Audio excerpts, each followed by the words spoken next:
오늘 하나님께서 우리에게 주시는 말씀은 디모데전서 5장 17절에서 25절입니다. 디모데전서 5장 17절에서 25절을 교독하겠습니다. 제가 먼저 17절을 봉독합니다. 잘 다스리는 장로들은 배나 존경할 자로 알되 말씀과 가르침에 수고하는 이들에게는 더욱 그리할 것이니라. 성경에 일렀으되 곡식을 밟아 떠는 소의 입에 망을 씌우지 말라 하였고 또 일꾼이 그 삭슬 받는 것은 마땅하다 하였느니라. 장로에 대한 고발은 주세 증인이 없으면 받지 말 것이요 범죄한 자들은 모든 사람 앞에서 꾸짖어 나머지 사람들로 두려워하게 하라. 하나님과 그리스도 예수와 택하심을 받은 천사들 앞에서 내가 엄히 명하노니 너는 편견이 없이 이것들을 지켜 아무 일도 불공평하게 하지 말며 아무에게나 경솔히 안수하지 말고 다른 사람의 죄에 간섭하지 말며 내 자신을 지켜 정결하게 하라. 이제부터는 물만 마시지 말고 내 의장과 자주 나는 병을 위하여는 포도주를 조금 쓰라. 어떤 사람들의 죄는 밝히 드러나 먼저 심판에 나아가고 어떤 사람들의 죄는 그 뒤를 따르나니. 함께 읽겠습니다. 이와 같이 선행도 밝히 드러나고 그렇지 아니한 것도 숨길 수 없느니라. 아멘. 할렐루야. 오늘은 존중과 원칙으로 세워지는 거룩한 공동체라는 제목을 가지고 여러분과 함께 나누기를 원합니다.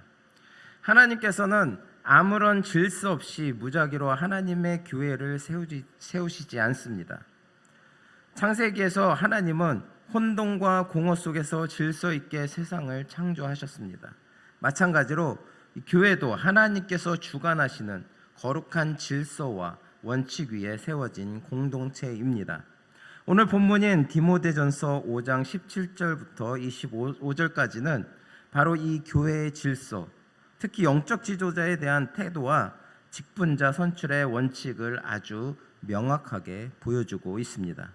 이 말씀은 단순한 교회 행정 지침이 아니라 공동체 전체의 건강과 영적 생명을 지키는 근본 원리입니다.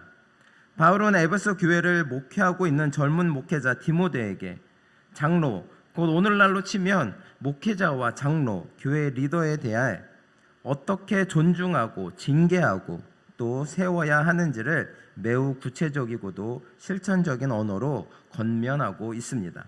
오늘 본 말씀 17절에서 바울은 잘 다스리는 장로들은 배나 존경할 자로 알되 말씀과 가르침에 수고하는 이들에게는 더욱 그리할 것이니라 라고 말합니다. 여기서 배나 존경이라는 이 단어의 뜻은 단지 2배의 예우를 의미하는 것이 아닙니다. 물질적인 보상과 정신적인 존경을 함께 포함한 전인적인 존중을 뜻합니다. 하나님은 교회 지도자, 곧 장로들을 통해 공동체를 다스리고 가르치게 하십니다. 그들의 사역은 눈에 띄지 않을지라도 하나님의 말씀을 전하고 성도들의 영혼을 돌보는 고귀한 사역입니다. 성도 여러분, 영적 지도자들은 완벽한 사람이 아닙니다.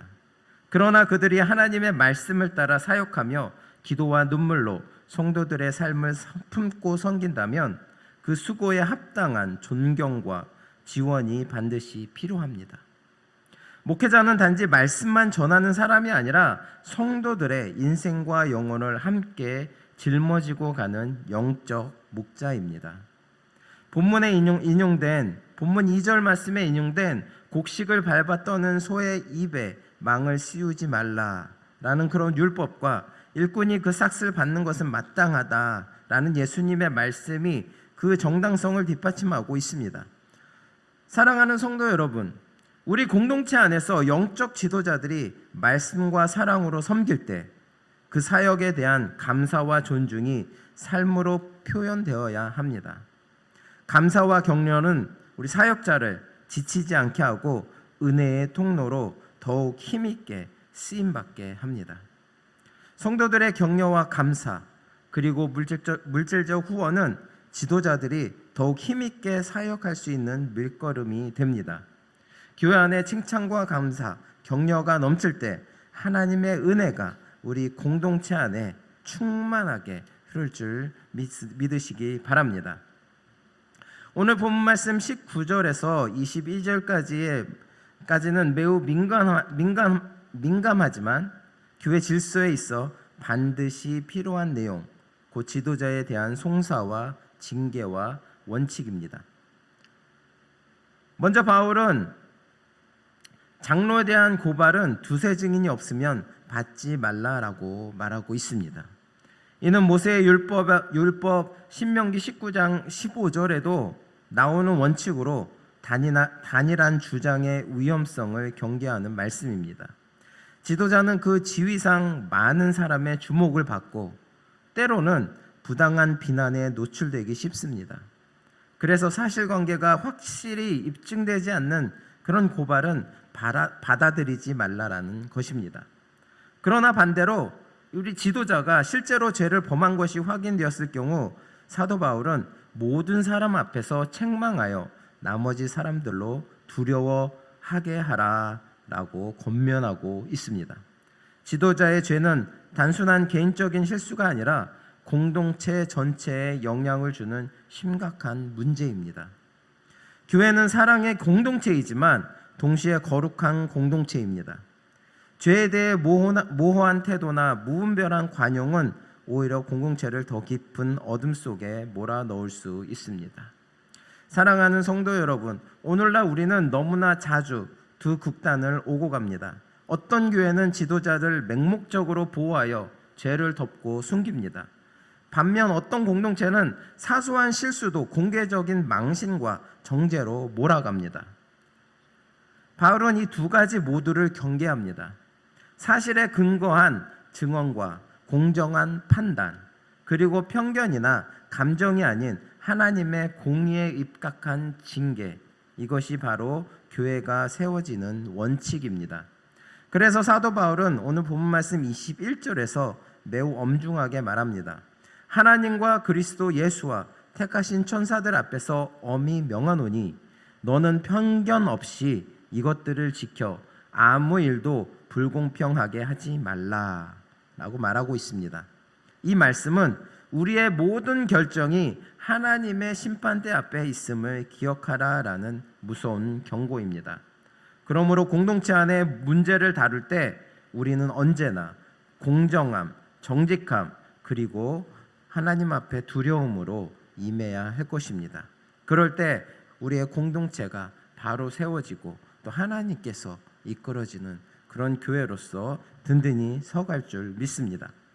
오늘 본 말씀 22절에서 사도 바울은 아무에게나 경솔히 안수하지 말라라고 말합니다. 이는 단지 목회자에게만 주어진 경고가 아닙니다. 교회 공동체 전체가 사람을 세울 때 분별력과 지혜로 행동하라라는 뜻입니다. 지도자는 그 직책만큼 큰 영향을 갖습니다. 그러나 내면이 준비되지 않은 사람, 즉 믿음과 인격이 성숙되지 않은 이가 지도자가 되면 결국 자기 자신은 물론 교회 전체에 큰 상처와 혼란을 주게 됩니다.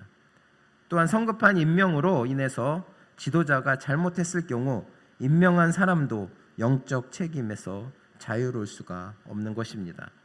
사도 바울은 디모데에게 너 자신을 정결하게 하라라고 덧붙이며 지도자를 세우는 자 역시 늘 영적 정결함과 중심의 순결을 지켜야 한다고 강조하고 있습니다. 그리고 매우 흥미롭게도 사도 바울은 이 신중한 주제를 언급하면서 디모데에게 물만 마시지 말고 포도주를 조금씩 사용하라라고 23절에 조언합니다. 이는 단순한 건강관리 조언이지만 더 나아가 사역자가 자기 자신을 돌보는 것이 곧 하나님께 대한 책임임을 보여줍니다. 건강은 사역을 위한 하나님의 도구입니다. 병들고 지친 몸으로 하나님의 일을 지속할 수는 없습니다. 오늘 본문 말씀은 리더자나 사역자들을 위해서 말씀한 것이지만 전체적으로 보자면 우리 성도님들 한 분 한 분을 위해서 말씀하는 것입니다.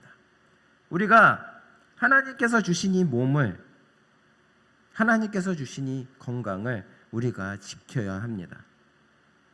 우리 자신이 하나님께서 맡겨주신 이 몸을 돌보고 더욱더 병들지 않도록 해 나가야 한다는 것입니다. 왜요? 병들고 지친 몸으로는 하나님의 일을 할 수가 없기 때문입니다. 하나님께서 맡겨주신 여러분 한 사람 한 사람들에게 서로 다르게 맡겨주신 그 사역의 일을 감당하기 위해서는 여러분의 자신의 몸을 돌보는 것 또한 하나님께서는 하나의 사역이라고 오늘 말씀하고 있습니다. 그렇게 여러분의 자신을 더욱더 잘 돌보시기 바랍니다. 또 마지막 24절과 25절에서 사도 바울은 사람의 죄와 선행이 때로는 즉시 늘어나지 않을 수 있음을 지적합니다. 어떤 사람은 겉으로는 문제가 없어 보이나 시간이 지나면서 속에 있던 문제가 드러납니다. 반면 어떤 사람은 그 선함이 처음엔 눈에 띄지 않지만 시간이 지날수록 진가가 드러나기도 합니다. 그러므로 지도자를 세울 때는 충분한 시간이 필요하다는 것을 오늘 본문 말씀을 통해서 우리에게 알려주고 있습니다. 사람을 속단하지 말아야 한다는 것을 알려주고 있습니다. 교회 안에서 어떤 사역 안에서 담당자를 세울 때 충분한 시간과 그 사람을 위한 시험이 필요하다는 것을 말하고 있습니다. 그 사람의 단지 겉으로 보이는 겉모습만 보고 속단하지 말고 꾸준히 시간을 가지고 지켜보면서 이 사람이 과연 하나님께서 인도해 주신 사람인가, 이 자리에 올바른 사람인가를 보면서 세워야 한다는 것을 말씀하고 있습니다. 사랑하는 성도 여러분, 오늘 말씀을 통해 우리는 교회가 존중과 원칙 그리고 영적 분별력 위에 세워져야 한다는 그런 사실을 다시 한번 깊이 깨닫습니다. 사도 바울은 감정에 휘둘리지 말고 편견이나 정실로 결정하지 말고 하나님의 질서에 따라 공의와 사랑 안에서 교회를 이끌라고 강조하고 있습니다. 우리의 현실을 돌아보면 때로는 지도자에 대한 존경이 부족하거나 직분자 선출이 인기와 인맥에 따라 움직일 때가 있습니다. 그러나 교회는 세상의 방식이 아닌 바로 하나님의 방식으로 올바르게 세워져야 합니다. 우리는 이 세상의 왜곡된 인사와 불공정한 판단이 판치는 이런 문화 속에서 공동체 안에 공의와 진리를 보여주는 살아있는 증인이 되어야 하겠습니다.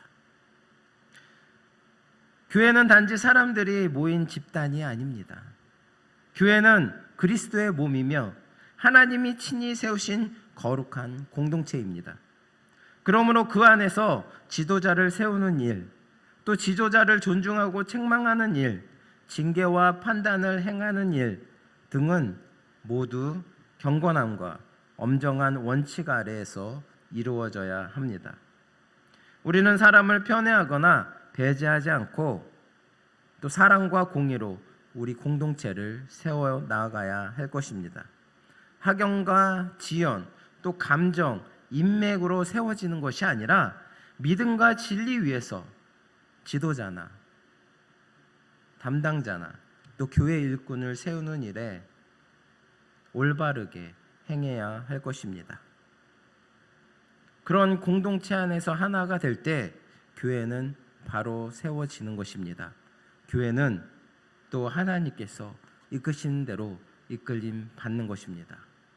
이렇게 올바른 교회로 하나의 공동체가 세워지는 것은 어떤 지도자 한 사람의 역량으로 되어지는 것이 아닙니다. 바로 우리 성도님들 한 사람 한 사람이 하나님 앞에서의 지도자가 되어서 이 교회를 이끌어 나아가는 것입니다. 그렇기 때문에 오늘 본문 말씀은 어느 특정한 장로님을 위해서 어느 특정한 목회자나 사역자, 교회 리더자를 놓고 말씀드리는 것이 아니라 우리 성도님들 한 분 한 분을 놓고 주시는 말씀입니다. 우리 교회 안에 하나의 공동체로서 믿음과 진리 위에 온전히 나아가실 수 있는 저나 여러분 되시기를 바랍니다.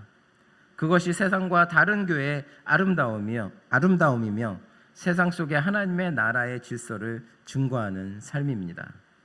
우리 모두가 이 사도 바울의 겉면처럼 지도자를 존중하고 또 공정함과 분별력으로 교회를 섬기며 사랑 안에서 진리를 행하는 성도님들 되시기를 바랍니다.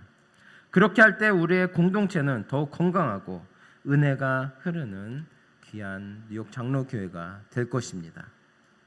오늘 하루도 우리 교회를 위해서 더욱더 교회의 올바르게 세워지는 공동체를 위해서 더욱더 기도하며 의지하며 또 바울의 겉면처럼 공정함과 분별력으로 더욱더 교회를 섬기며 사랑 안에서 진리를 행함으로 승리하시는 저나 여러분 되시기를 바랍니다. 기도하시겠습니다.